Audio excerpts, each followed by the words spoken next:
All right, so spoilers for Duster, episode 1. If you don't want episode 1 spoiled, 3, 2, 1, here we go.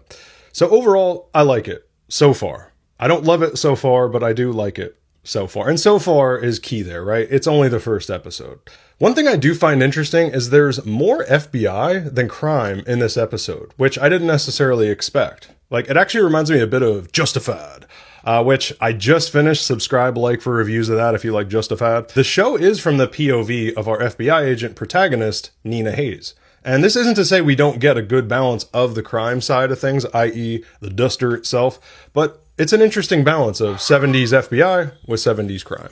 So some highlights, some specifics. Before getting into the characters, I first wanted to compliment the setting and world building of this show. Like the 70s period crime in the Southwest.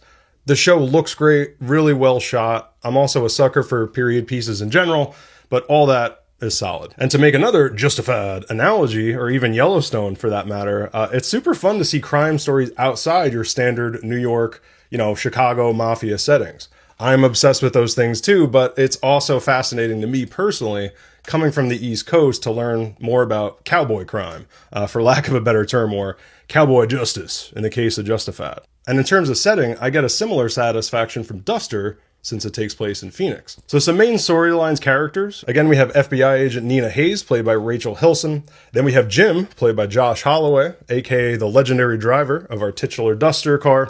And most notably, Phoenix crime boss Ezra Saxton, played by the great Keith David. And starting with performance, man, like all three of these actors completely nailed these parts. This isn't to say I love what the actual characters choose to do, but the acting choices here are believable and really nicely done. So since I honestly like most things about the show, and I definitely recommend watching it, I'll just get right to my problems with it to save some time.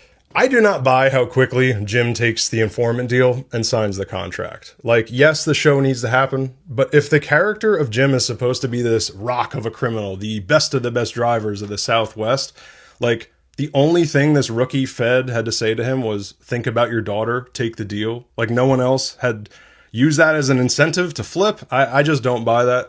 And that's probably my biggest beef with this first episode.